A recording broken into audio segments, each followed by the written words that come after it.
Hey everybody, I'm Adam. And I'm Sarah. And this is number 5 of 6 All-Star Marriage Moments.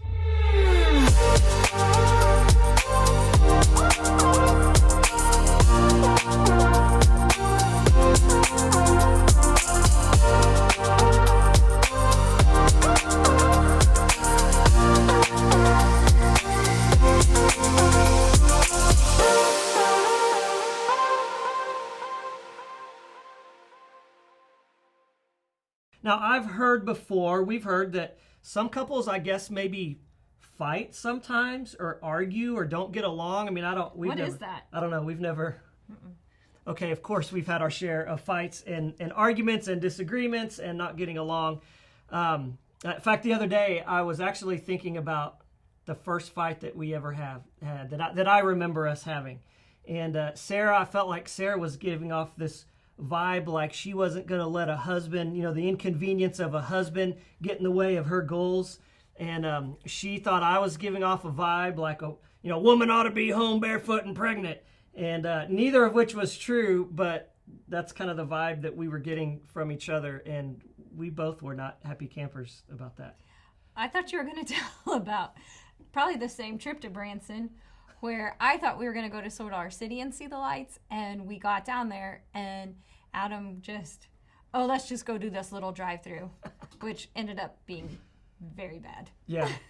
That was different expectations, which is actually one of the things that we're talking about today. In fact, both of those things probably go back to different expectations. And so, we have found that most conflicts in marriage probably go back to one of two things. And one of those is differing expectations. A while back, somebody sent me a graphic. And there are a couple different ways to think of this graphic. And, on the one hand, the further apart your expectations are from reality, the more room there is for drama. In other words, sometimes our expectations that we have of our spouse are just too high. Sometimes we expect a level of perfection from each other that's just not reasonable and not realistic. And so obviously that's going to leave room for drama. But the other way you can use this graphic is the further apart your expectations are from each other, the more room there is for drama. And so you have your set of expectations. You had a set of expectations regarding the Christmas lights in Branson. I had another set, and those expectations were far apart. And so there was a little bit of drama. Okay, maybe a lot. Okay, maybe a lot of drama there. And so the idea is to bring your expectations closer together where there's less room for drama. And there's two ways really to do that. First of all, communicate your own expectations clearly. We talked about this in another video a little bit. If I don't clearly communicate my expectations, then I kind of forfeit my right to be upset. To be honest, that happened just not too long ago. I'd had a bad day, and I had a set of expectations for how I wanted our evening to go as a family, and it didn't go that way. And at first, I started to get upset about that, and then I remembered I never communicated those expectations to anybody, so I really didn't have a right to get upset. So the first way to bring those expectations closer together is communicate clearly what your expectations are. But the second part of that, the other side of that coin, is value your spouse's expectations. Sarah's expectations should be important to me. What she wants to do, what she thinks we should do, what she's planning to do, that should be important to me, and vice versa. So communicate your expectations clearly, but also value your spouse's expectations. And those are the two best ways that we know to bring those closer together and at least minimize the opportunity for drama to pop up in there. So differing expectations. But the second common cause of conflicts in marriage is unmet needs. The truth is most spouses approach marriage looking for how they can get their spouse to meet their own needs. And sometimes that leads to manipulating and posturing and doing all kinds of crazy, selfish things. And all of that's summed up in the word competition. It is. We've talked about that also. That's just another form of competition. I want to get my needs met before you get your needs met. And it's just not healthy. And so if you will instead approach your marriage concentrating on how you can meet your spouse's needs, and if both parties can commit to that, it doesn't really work when only one is committed to it, but when both can commit to meeting each other's needs, guess what? Everybody's needs get met, but they get met in this environment of selfless giving rather than selfish taking. So everybody's needs get met, but everything's a lot healthier and there's a lot less drama and conflict.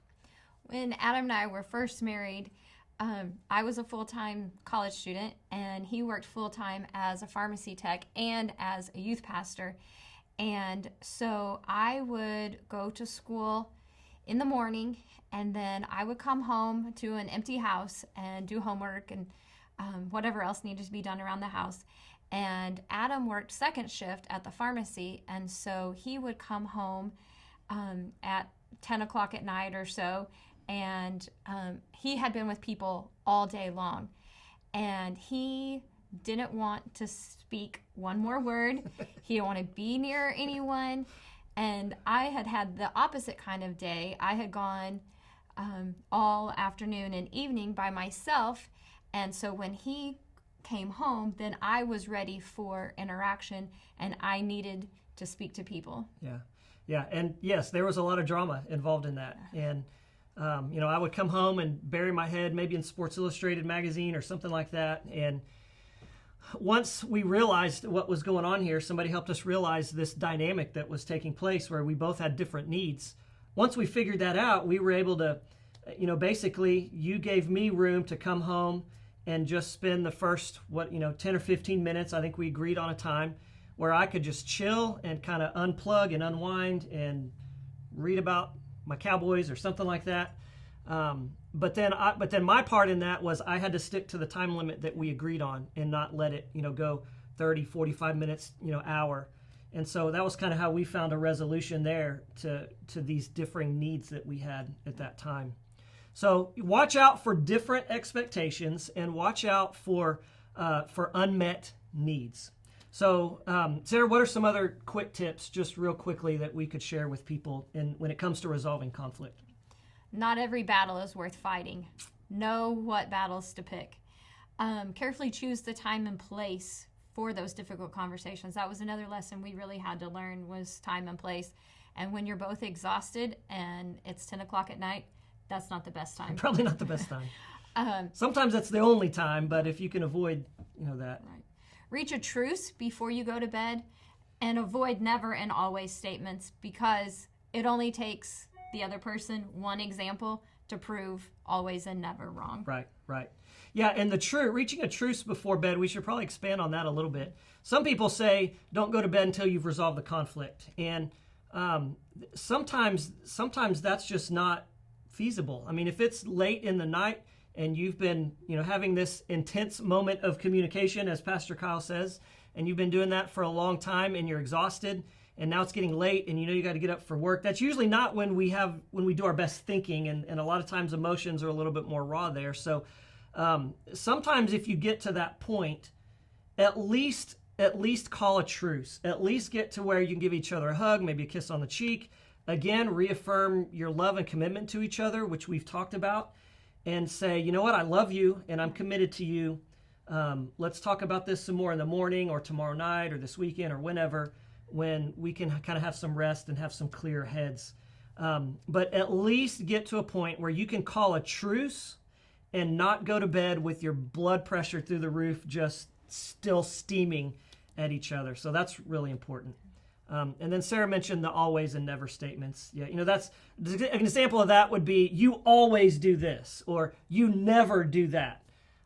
Like Sarah said, if I can just come up with one example, then I've proven you wrong. So be careful with those kind of statements. So here's the bottom line. If you don't remember anything else from this video, here is the bottom line.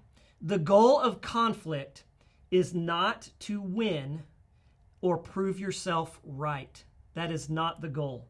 The goal of conflict is to find a workable solution, preferably one that brings into account the best of both perspectives. Some of the best, I think, wisest decisions we've ever made started out with us with two different ideas and we realized, you know what, there's a third option here that takes into account the best of both. So there's not always a third option in every case, but look for that third option because the goal is not to win. It's not to prove yourself right. It's to find a workable solution.